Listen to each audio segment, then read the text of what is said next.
गोपापुर का रहने वाला मंगलू बहुत ही गरीब परिवार से था। वो पढ़ाई लिखाई में भी बहुत कमजोर था। अगर वो किसी चीज में माहिर था तो वो था दिन भर बस खेलना कूदना। अपना सारा समय वो मोहल्ले के लड़कों के साथ कंचे खेलने में बिता देता। मंगलू की इस आदत से उसकी माँ बहुत परेशान थी। तूने अपना पूरा बचपन इसी तरह कंचे खेलने में बिता दिया, अब तो तू बड़ा हो चला है, अपनी कुछ आदतों को बदल क्यों नहीं देता? तुझे कुछ काम धंधा करना चाहिए ताकि घर की हालत सुधर सके। मैं तो बोल बोल कर पागल हो गई हूँ, पर तुझे कुछ नहीं समझ में आता। माँ तो फिर सुबह सुबह शुरू हो गई। मैं जाता हूँ, दोपहर को खाने के समय वापस आ जाऊंगा। हाँ। मंगलू कुछ नहीं बोलता और खेलने चला जाता है। मंगलू हमेशा बेवकूफी भरी बातें ही करता था। मंगलू की माँ उसकी बेवकूफी भरी बातों से बहुत परेशान रहती थी। एक बार मंगलू ने अपनी माँ से पूछा, माँ लोग मरते कैसे हैं? अब इस बेवकूफ को कैसे समझाऊं कि लोग मरते कैसे हैं? लेकिन अगर इसके सवाल का जवाब नहीं दिया तो ये मुझे सोने भी नहीं देगा। अब माँ सोचने लगी कि मंगलू को कैसे समझाया जाए कि लोग मरते कैसे हैं। माँ बताओ ना माँ, लोग मरते कैसे हैं बताओ। बस आंखें बंद हो जाती हैं और लोग मर जाते हैं। अच्छा, मरना इतना आसान होता है? बस आंखें बंद हुई और मर जाते हैं बस। हाँ, ऐसे ही मरते हैं। अब तू मेरी जान मत खा, जा यहाँ से।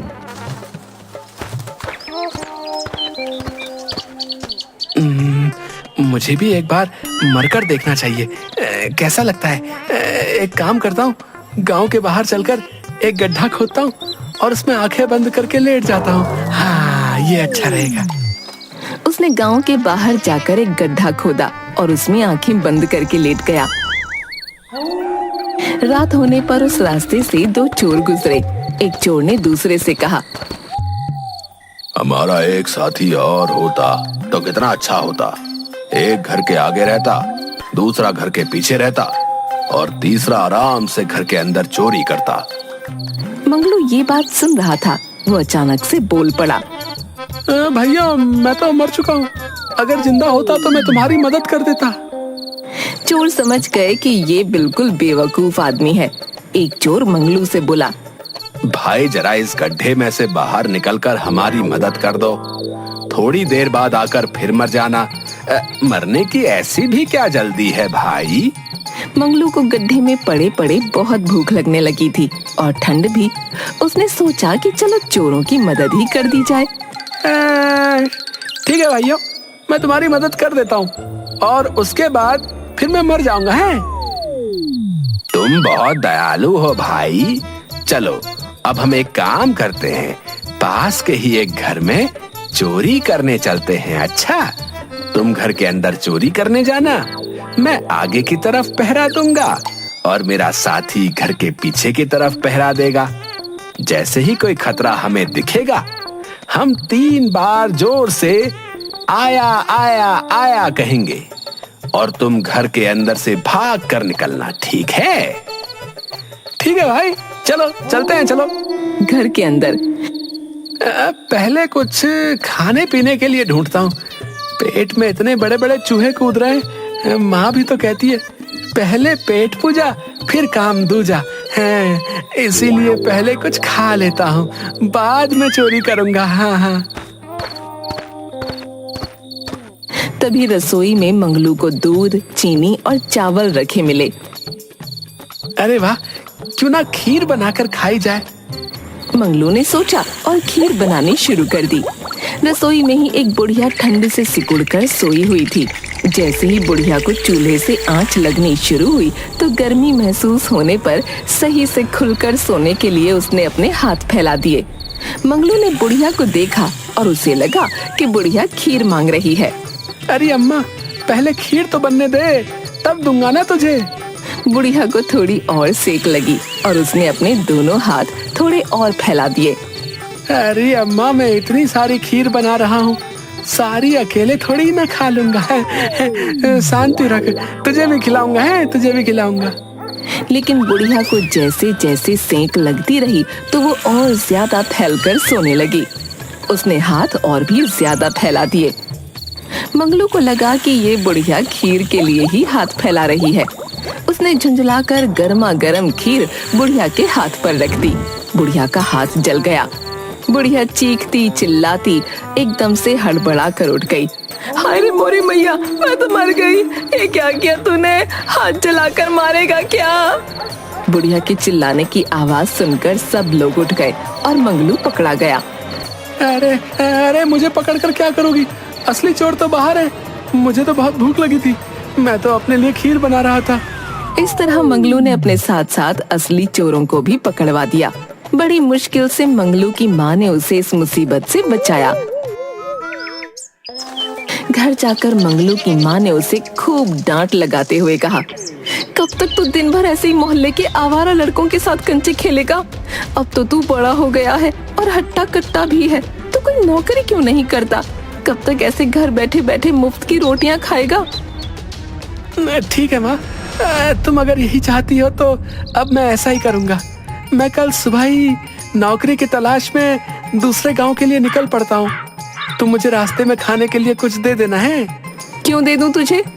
रोटियां बांट देना, मैं गुड़ या नमक से खा लूंगा। अच्छा, घर में सिर्फ नमक है, ना गुड़ है ना आटा। एक काम करती हूँ, तुझे कागज में नमक बांध कर देती हूँ। जब ज्यादा भूख लगे तो नदी से पानी लेकर नमक घोलकर पी लेना। ठीक है माँ, घर में जो है वही दे दो। मंगलू अगले दिन नौकरी की तलाश में दूसरे गांव के लिए निकल पड़ा। मंगलू ने आधा रास्ता ही तय किया था कि उसे भूख लग गई।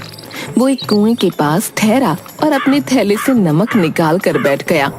माँ के दिए हुए नमक को देखकर उसे लगा जैसे उसके हाथ में बहुत सारी रोटियां हैं और वो कहने लगा, एक खाऊं, दो खाऊं, तीन खाऊं कि सारे खा लूं? लेकिन अगर सारे खा लूंगा तो फिर आगे क्या करूंगा? एक काम करता हूँ, एक अभी खा लेता हूँ और बाकियों को संभाल कर पोटली में रख लूंगा और फिर आगे की यात्रा में एक एक करके धीरे धीरे मजे लेकर खाऊंगा। हाँ। संयोग से उस कुएं में परियां रहती थीं। मंगलू की खाने वाली बात सुनकर वो घबरा गईं। उन्हें लगा कि वो उन परियों को खाने की बात कर रहा है। कुएं के अंदर एक परी बाकी परियों से बोली, अरे ये कौन सा दानव आ गया जो हमें खाने की बात कर रहा है?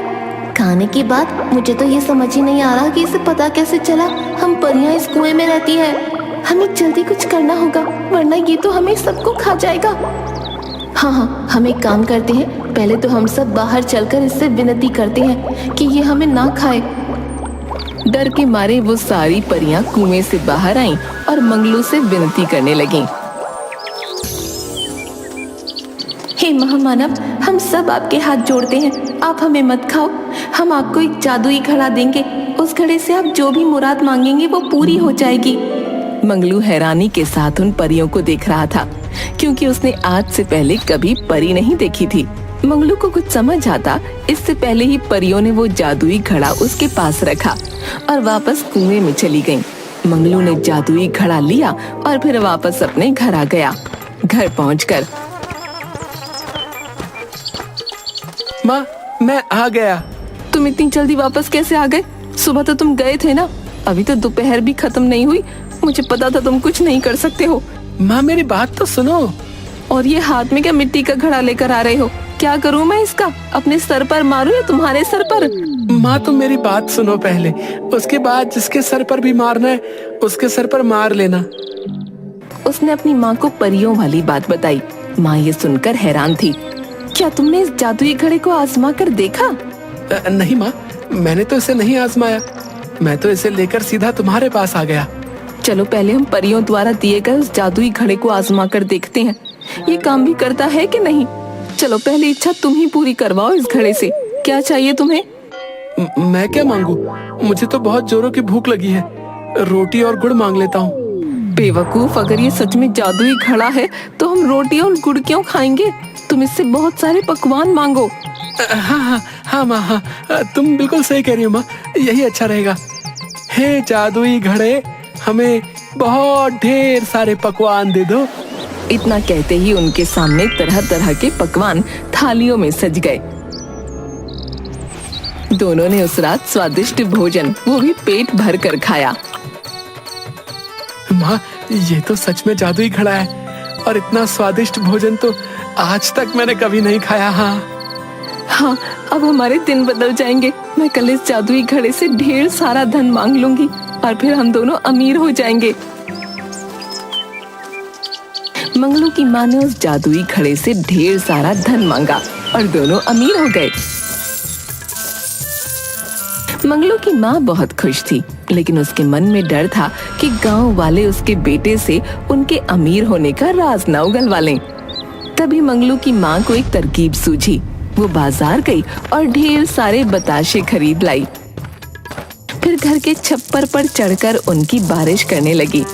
छप्पर से बताशे की बरसात देखकर मंगलू खूब खुश हुआ और खुशी से नाचता हुआ, माँ, तुम कहाँ हो? देखो, हमारे घर की छप्पर से बताशों की बारिश हो रही है, जल्दी आओ। अरे ये माँ भी कहाँ चली जाती है? मैं पहले खूब सारे बताशे खाता हूँ और थोड़े बताशे माँ के लिए भी इकट्ठे कर लेता हूँ। हाँ, मंगलू को ऐसा लगा उस घड़े की वजह से ऐसा हो रहा है। उसने ढेर सारे बताशे खाए। अमीर बनने के बाद मंगलू व उसकी माँ के रहने के तौर तरीके भी बदल गए। जैसे कुछ ही दिनों में गांव के लोगों ने भांप लिया। गांव के बिरजू से खिरजू मिलता है। खिरजू, तुमने एक बात गौर करी क्या? क्या बात है बिरजू भाई, बताओ मुझे भी। तुम किस बारे में बात कर रहे? कुछ दिनों से मंगलू और उसकी माँ के रहन सहन के तरीके में बदलाव आया भैया। हाँ भाई, ये बात तो मैं भी गौर कर रहा हूँ। पहले वो मंगलू कैसे फटे कपड़े पहन कर घूमा करता था, सिर्फ नीचे एक जांघिया पहने रहता था, पर अब देखो भैया, जांघिया भी पजामा हो गया है और ऊपर कमीज भी आ गई। हाँ भाई खिरजू, सही कह रहे हो तुम। अब तो मैं मंगलू की माँ को गांव की मंडी से सब्जी के साथ साथ फल भी खरीदते देखता हूँ। क्या कहा, फल? हाँ भाई, सही सुना तुमने, फल। पहले तो रोटी भी नहीं खाने को मिलती थी। हमारे घर से बचा हुआ खाना लेकर जाती थी उसकी माँ, और अब देखो, नए कपड़े, सब्जी, फल। और एक दिन तो मैंने उसे गांव के हलवाई बंसीधर की दुकान से जलेबी, रसगुल्ला खरीदते भी देखा था भैया। क्या कहा, जलेबी, रसगुल्ला? भाई, मैंने तो न जाने कितने महीने से नहीं खाया जलेबी, रसगुल्ला। पिछली बार मुखिया जी के घर उनके पिताजी के श्राद्ध में खाया था। धीरे धीरे ये बात गांव में आग की तरह फैल गई। गांव के लोग सोचने लगे कि अचानक ये इतने अमीर कैसे हो गए। गांव के कुछ लोग मंगलू की माँ के पास गए और पूछने लगे आखिर उन लोगों के पास इतने सारे पैसे कहाँ से आए। मंगलू की माँ ने कुछ नहीं बताया, तो उन्होंने सोचा चलो सीधा मूर्ख मंगलू से ही पूछ लिया जाए। एक दिन मौका मिलते ही गुरु, खिरजू और गांव के कुछ लोगों ने मंगलू को बुलाया और उससे पूछा, अरे भाई मंगलू, जरा हमारी बात तो सुनो। इधर आओ भैया हमारे पास। हाँ चाचा, बोलिए, क्या बात है? मंगलू, आजकल तुम्हारे रंग ढंग कैसे बदल गए भैया? हमें भी तो बताओ। भैया, कोई खजाना हाथ लग गया क्या तुम्हारे या तुम्हारी माँ के? बोला मंगलू गांव वालों की चालाकी नहीं समझ पाया और उन्हें परी और जादुई घड़े की सारी बात बता दी। मंगलू की बात सुनकर, क्या तुम सच कह रहे हो भैया? तुम्हारे पास जादुई घड़ा है? और नहीं तो क्या चाचा, क्या मैं झूठ बोल रहा हूँ? वो सब जानते थे कि मंगलू बेवकूफ है, लेकिन कभी झूठ नहीं बोलता। नहीं, हमारा ये मतलब ना है। हम जानते हैं कि तुम हमेशा सच बोलते भैया। अच्छा, क्या तुम हमें वो जादुई घड़ा दिखा सकते हो भैया? हमने कभी जादुई घड़ा नहीं देखा ना। वो देखने में तो साधारण घड़े जैसा ही है चाचा। उसे देखने से आपको नहीं पता चलेगा कि वो जादुई घड़ा है। फिर भी एक बार तो हम भी चाहें कि उस जादुई घड़े को देख लें। क्या पता जीवन में कभी ये मौका मिले न मिले। समझ रहे हो भैया? ठीक है, आप सब मेरे साथ मेरे घर चलिए। वो घड़ा मैंने माँ को दिया था, उसके पास ही है जादुई घड़ा। गांव वाले मंगलू के साथ उसके घर गए और जादुई घड़ा दिखाने के लिए कहने लगे। इस पर मंगलू की माँ ने कहा, हमारे पास ऐसा कोई जादुई घड़ा नहीं है। तुम लोग तो जानते ही हो मेरा बेटा मूर्ख है, ये तो दिन में भी सपने देखता है। माँ, याद करो ना, मैंने तुम्हें ही वो जादुई घड़ा दिया था, क्या तुम भूल गई? उसी घड़े से तो हमने रात में ढेर सारे पकवान खाए थे, और फिर हमारी छप्पर से बताशे की बारिश भी तो हुई थी। ये सुनकर उसकी माँ ने हंसते हुए कहा, लो अब बताओ कोई भला छप्पर से भी कहीं बताशे की बारिश होती है। अब गांव वालों को भी मंगलू की माँ की बातों पर यकीन हो गया था। उन्होंने मान लिया कि मंगलू ने कोई सपना देखा होगा और उन्हें कोई मनगढ़ंत कहानी सुना रहा होगा, और सभी अपने अपने घर वापस चले गए। तभी मंगलू के घर पर उसकी मौसी आती है। बहन, बड़े दिनों बाद आई हो, कैसी हो? मैं तो ठीक हूँ। मेरे घर में बारिश का पानी आने से छत टूट गई है। अब कुछ दिन तुम्हारे घर पर ही रहूंगी।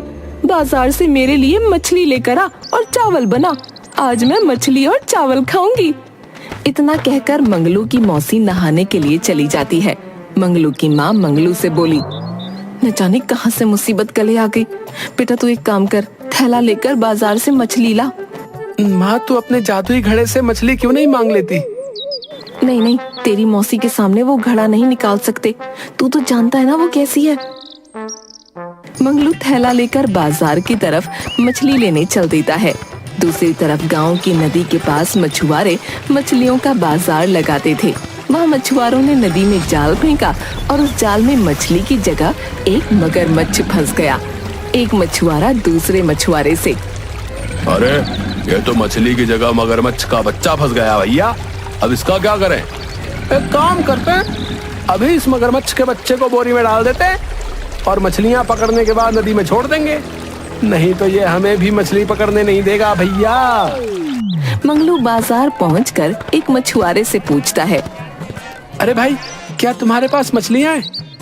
ए भैया, अभी तो पहला जाल डाला है, मेरे पास मगर है। मंगलू को मगर की जगह मांगुर सुनाई देता है। हाँ हाँ, मांगुर तो बड़ी अच्छी मछली होती है, तो एक काम करो, मुझे दे दो। अरे तुम कैसी बातें कर रहे हो?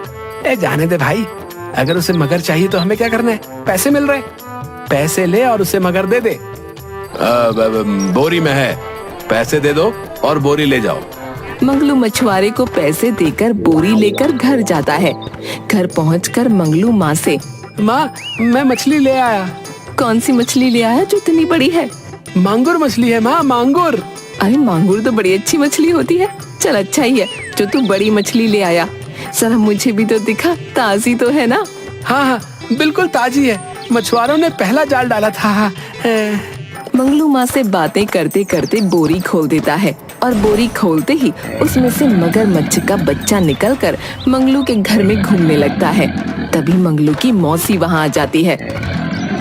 हाय दैया, हाय दैया, मैंने मछली खाने को क्या कह दिया? तू तो मुझे खिलाने के लिए मगरमच्छ ले आया। क्या यही सीखा है तूने? अरे बेवकूफ, इस मगरमच्छ को कहाँ से ले आया पकड़कर?